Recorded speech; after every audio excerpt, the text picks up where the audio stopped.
It starts with hi. That's it, just hi. To an unsuspecting child, it's friendly, ordinary, normal, until it's not. Just as we wouldn't let our kids ride their bike on a busy street without teaching them the rules of the road, we can't send them online unprepared. I'm a forensic and operational psychologist embedded with a statewide Internet Crimes Against Children task force. I've supported more than 1,000 online child exploitation cases, and each year I'm brought into hundreds more. I work with law enforcement and international partners trying to protect kids that are trapped in virtual spaces far beyond a parent's line of sight. Tonight, I'll walk you through what really happens online, how predators operate, and most importantly, how you can keep your children safe. We all struggle to navigate technology. It is so hard to figure out all the apps that they use to connect with their peers. I can barely use an Xbox controller on most days. But what happens when it's not their peers on the other end of the conversation? Wherever children gather online, predators follow. We spend hours at the park with our kids when they're young. We teach them how to ride their bike. We hold the handlebars and run alongside.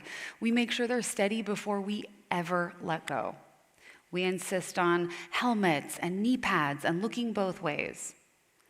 And then as they get older and they ride their bike to the park alone, we talk to them about tricky people offering candy or asking for help finding a lost puppy. But how can they spot a tricky person on the internet? When it comes to the digital world, kids are often handed a device and left to figure it out alone.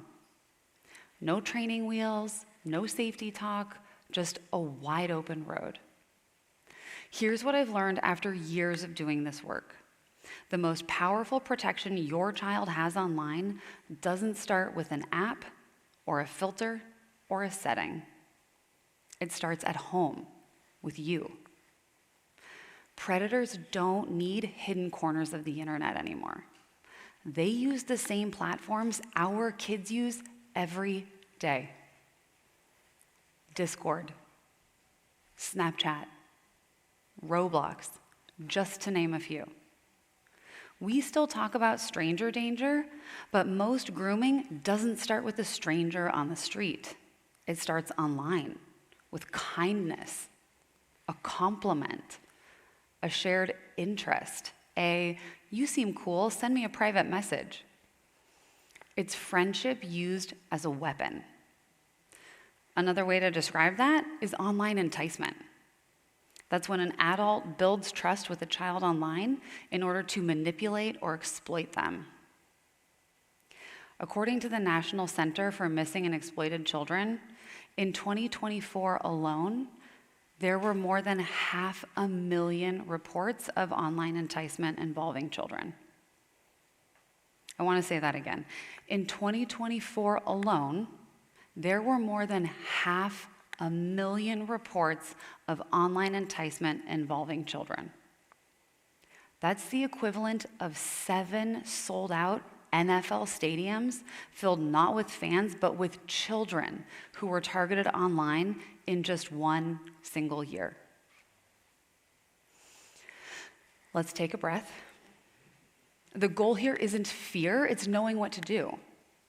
I know how overwhelming this topic is. But here's the good news.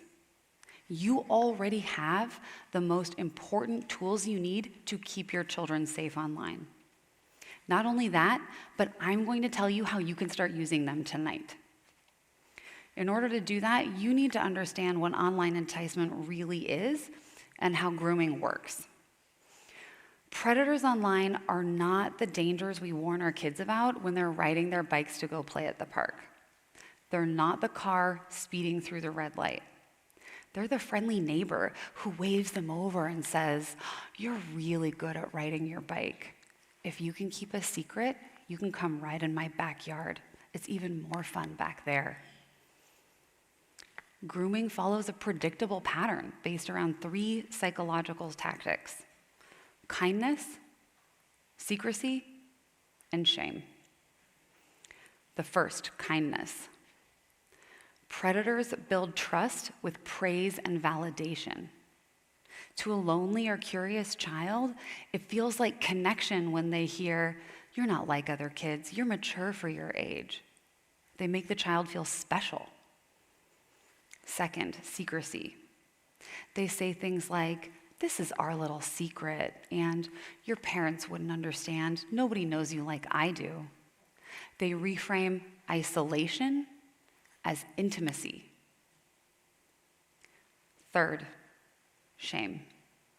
They entice the child to share a photo or do something that can be used against them. And then fear of exposure becomes the leverage that keeps them silent. When our kids fall off their bike, they run to us for comfort.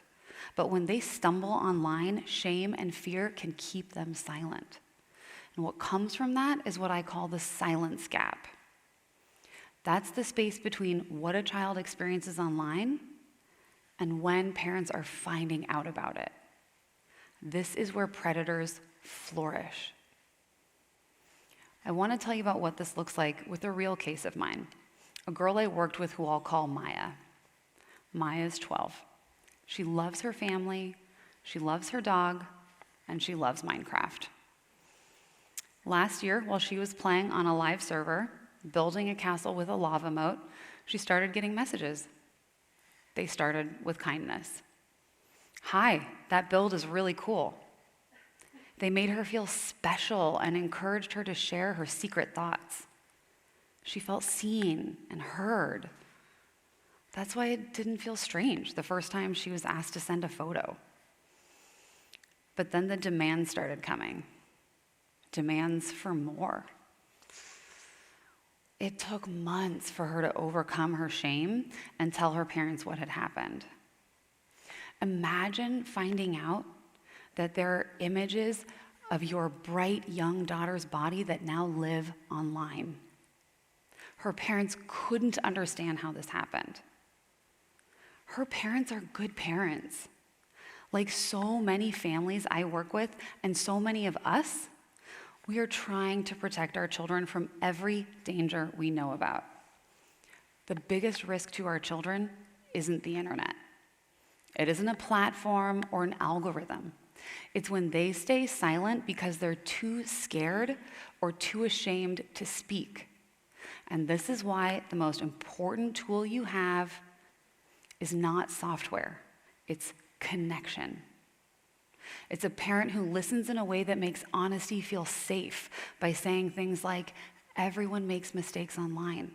What matters most is talking about it." If someone online makes you feel special and scared at the same time, that's a red flag. I'm here to protect you and keep you safe, even online. These simple phrases change everything because they replace fear and shame with connection and conversation, a space to ask questions and to ask for help. When a child feels a safe connection, the silence gap closes. I want to tell you about another child. I'll call him Jack. Jack is just about the same age as Maya. He too has a loving family and loves playing video games. He also got messages that started with kindness. "Wow, you're actually really good at this." And then the messages turned secretive, and Jack began to feel ashamed of what he'd shared. But there's one key difference between these two cases. Jack didn't stay silent. Jack came forward because his parents had built a relationship of connection, where conversations about what happens online were already part of life at home. This is how we close the gap. Real safety doesn't start with surveillance. It's built in the moments when a child learns mistakes don't cost them love. They can bring the hard things home. whether it's a scraped knee from falling off their bike or a misstep online, and still be met with compassion. We can't shield our kids from every message or every platform, but we can give them something infinitely stronger: a relationship where honesty feels safer than silence.